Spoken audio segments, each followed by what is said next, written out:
guys, Eden here, and we're back again with this week's Q&A. I'm really sorry that I didn't get a chance to do the Q&A video for last week. It's just been really hectic, and I've been busy with my own recordings on top of, my own personal stuff that's been going on. But I'm really excited to do this week's Q&A and the questions and answers that everyone's been sending me, and hopefully it'll be just as interesting. I got a lot of positive feedback from the last Q&A, and I hope that I will get just as much positive feedback this time around with the questions that I'm receiving from people. So we're just gonna jump right into this, okay? First question is, can you please tell the Final Fantasy VII story? Okay, this was sent by one of my really good friends. I've known her since high school, and everyone who knows me knows that I'm a huge Final Fantasy fan. But the very first Final Fantasy game that I ever played was Final Fantasy VII. Now, back then, I was in junior high school, and I made a deal with my mom that during the week, Monday through Thursday, I didn't play video games, I didn't watch TV, I just focused on school and read books. And then Friday, Saturday, and Sunday were all days that I could spend doing whatever I want. I could talk on the phone for however long I wanted to, I could watch movies or watch TV, I could play video games, I could go out. It's just whatever, it was my time, my weekend to do whatever I wanted. And at that time, my uncle had given me Final Fantasy VII for my birthday.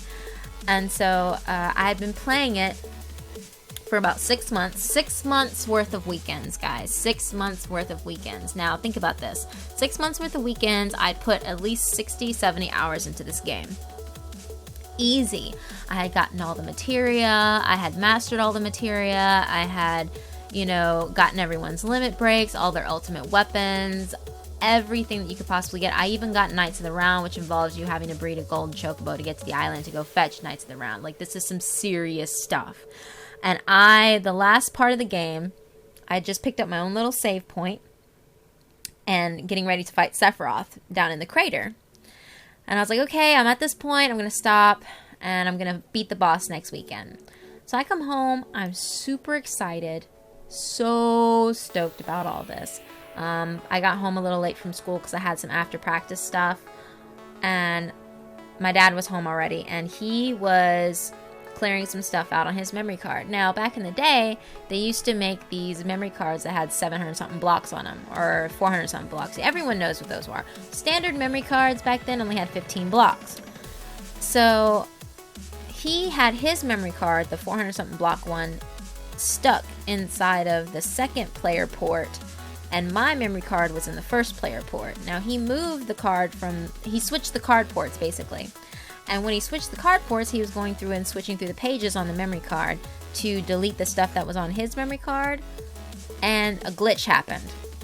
There's numbers on the screen of the memory card, and when the glitch happened, the screen freaked out, and then he skipped through all the pages, and there was nothing on any pages. Like, he lost all his data. Now, because my memory card was plugged into the second player port, somehow it wiped everything off of my memory card as well.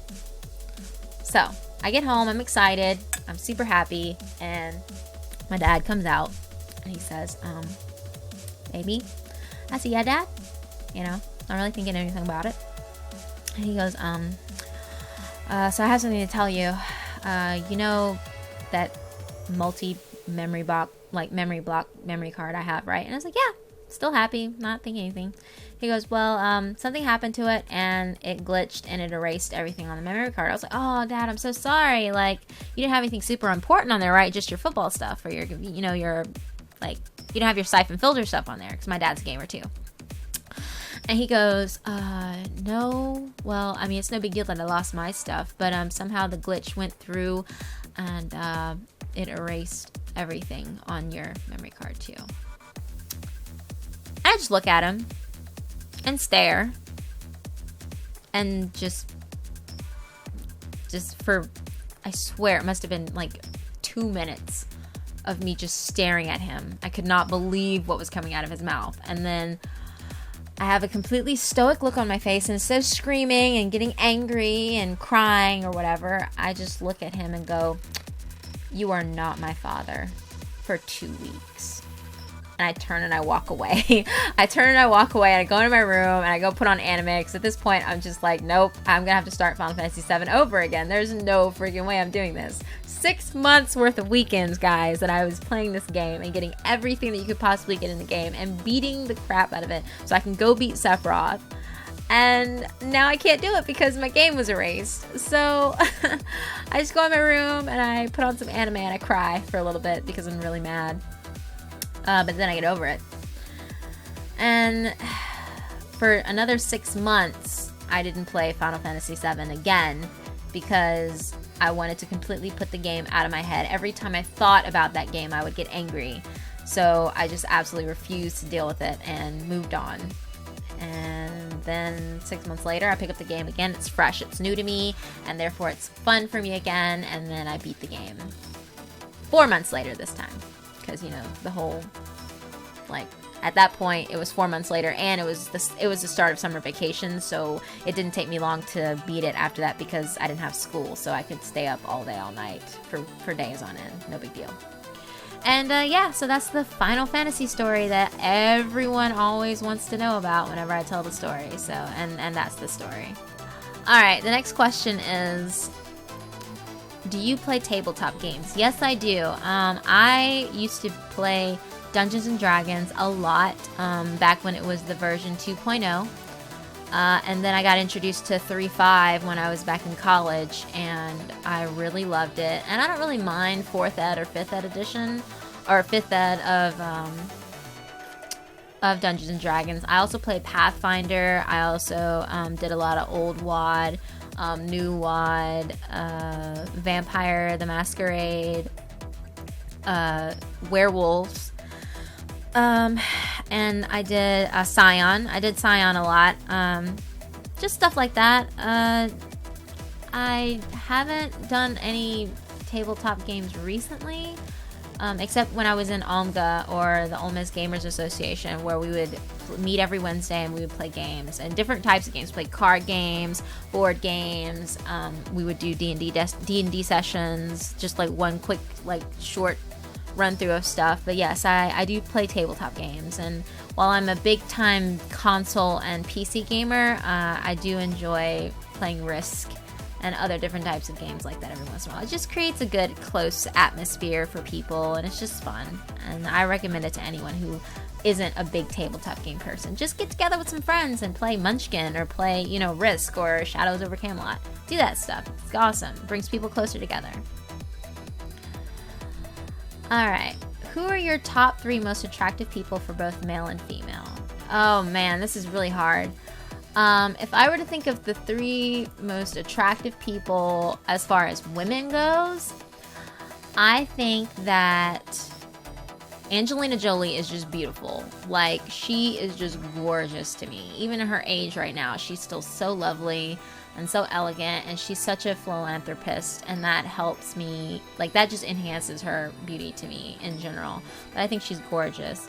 Zoe Saldana is beautiful. Like, she's got the greatest smile and the cutest, like, expressions on her face, and she's just amazing to me. And she's pretty hardcore when she wants to be, like, hardcore looking, but at the same time she has a lot of character and personality. She can be really sweet.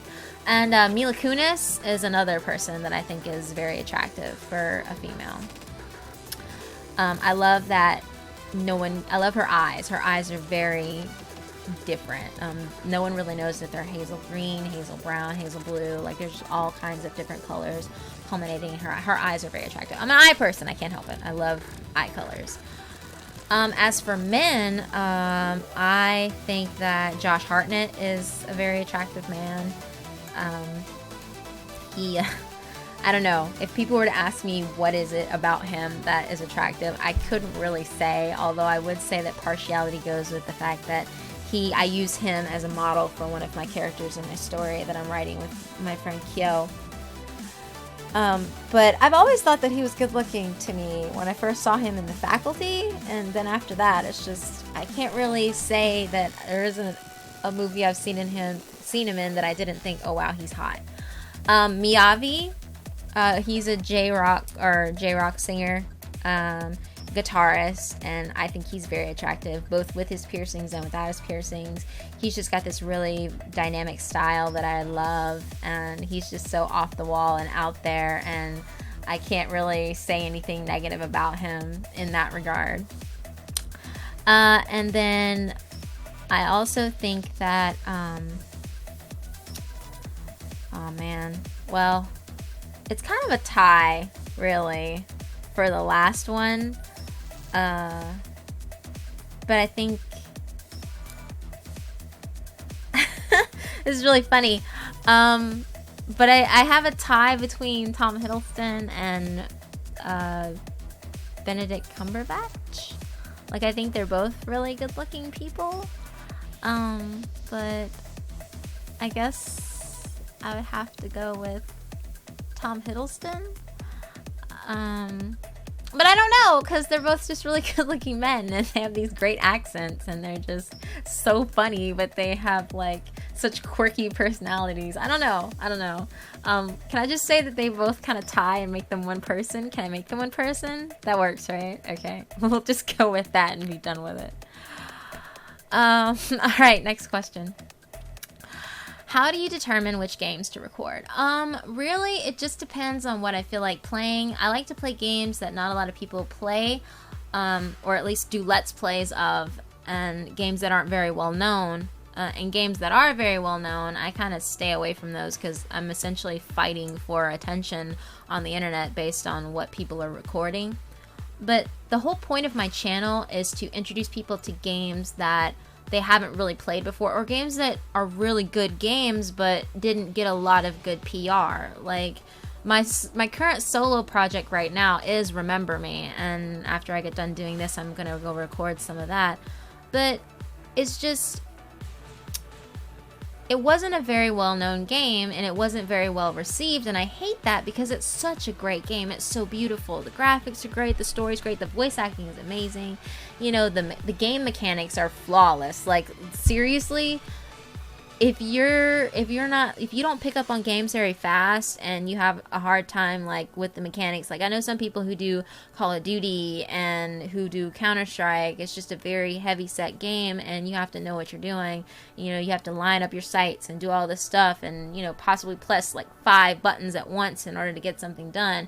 If you don't know these things, then it's not a struggle for you. And remember me, the whole point of the game is to interact with the story and enjoy the story and help Nilin discover who she is and what the whole purpose is of this fight that she is in with Edge. Why she became an errorist. Why did she fight so hard against, you know, Memorize and the government, and how she ended up being public enemy number 1.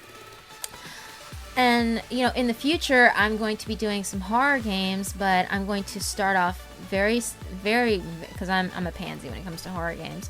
I love them, but I scare so easily. And I want to do pixel horror games, because there's a lot of games out there, guys, for like the RPG Maker, and games that are made by just average people, the average Joe, that are so good, and not a lot of people have played them because they think, oh, it's a pixel horror game, how scary can that be? Or it's a pixel game, like, what good is the story in that? Like, because so many people are so focused on graphics and how good the game looks that people forget the whole point of a good game is a great story.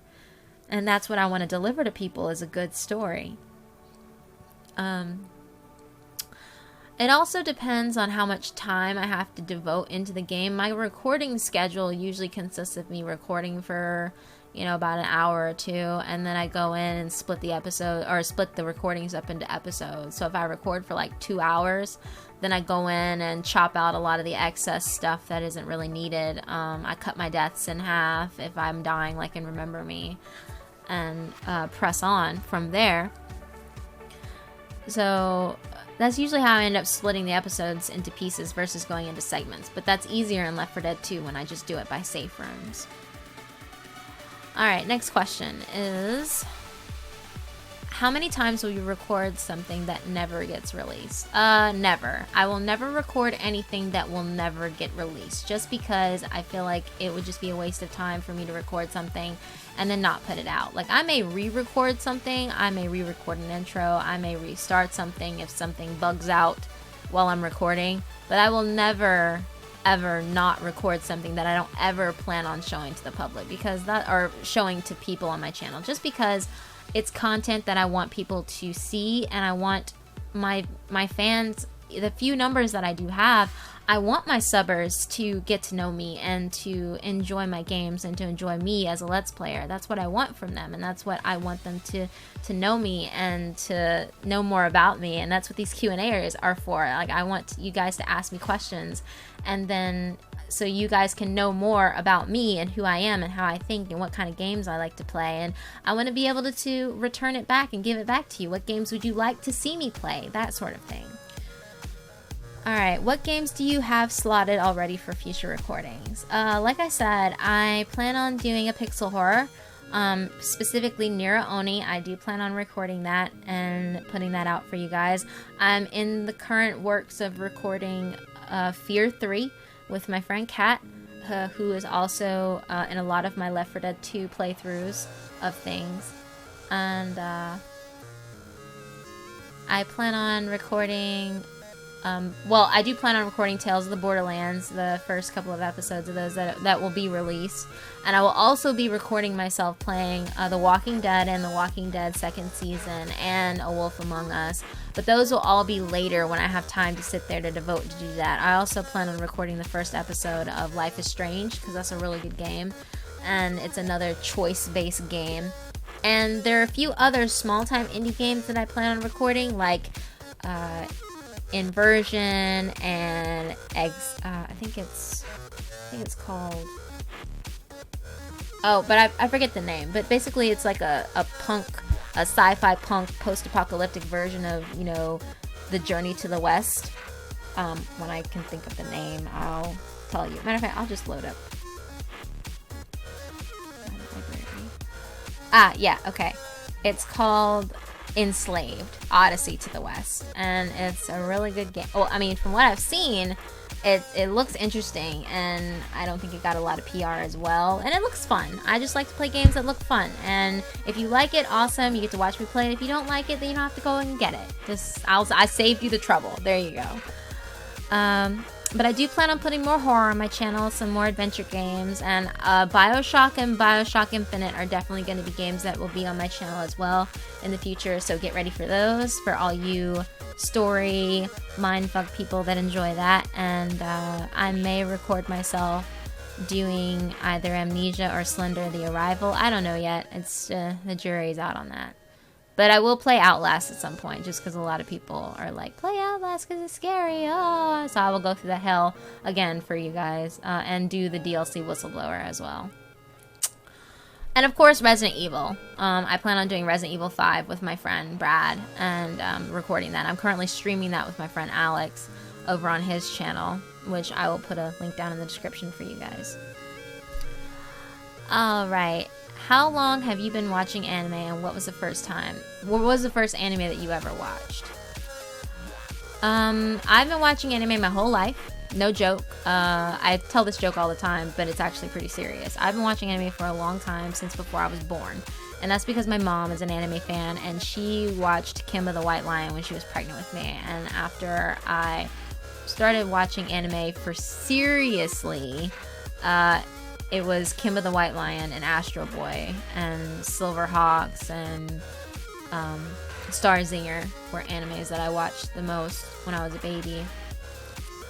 But the anime that really got me serious about anime, like taking it seriously and making it a complete and utter part of my life, the decision to make it part of my life heavily, was Bubblegum Crisis Tokyo 2040 AD.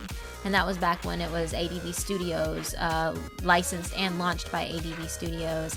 And I had watched it I rented a video of it from Blockbuster, and then I bought the tape, and that's pretty much the anime that made me fall in love with anime and take it seriously, and deciding that it was going to be a complete and utter part of my life for the rest of my life. So yeah.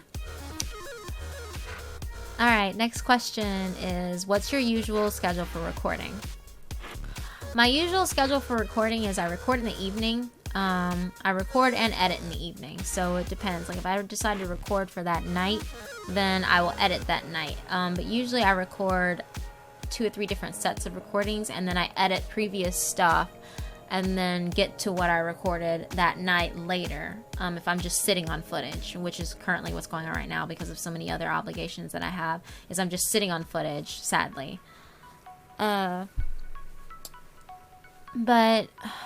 I usually record at night because it's just when I have the most time. During the day I'm so busy because I do art stuff in the daytime, graphic art stuff, so that eats up a lot of my time.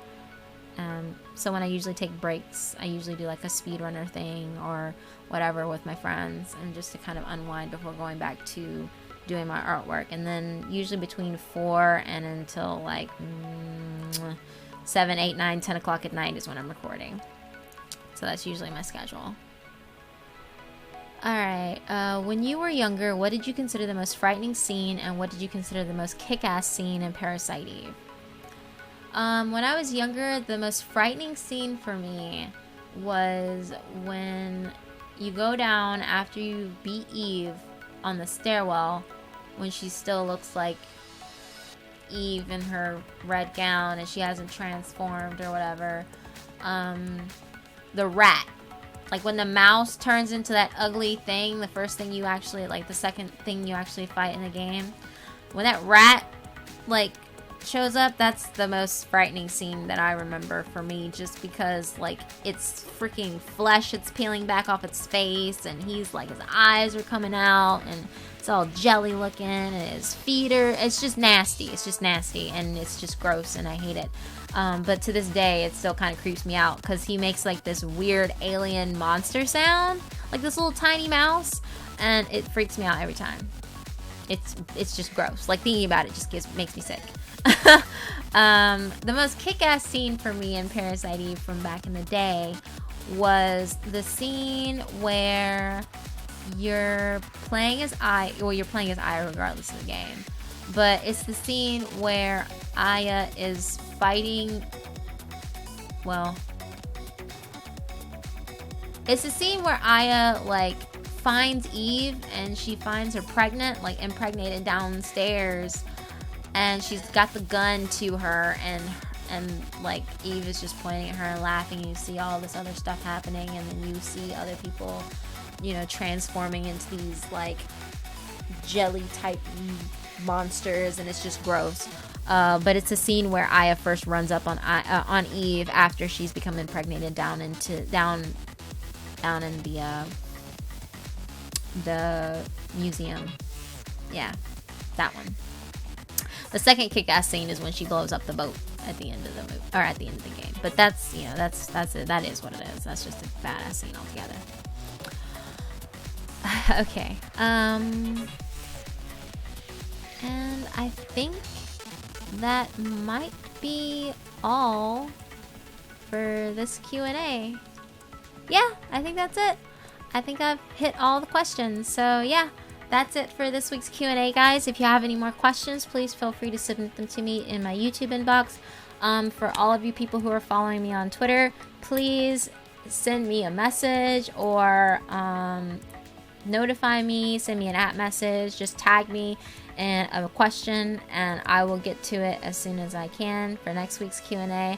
And for all my friends on Facebook or followers on my Facebook page, feel free to send me questions, and I will get to those next week. So yeah, and I guess that's it. So peace out. Love you. Bye.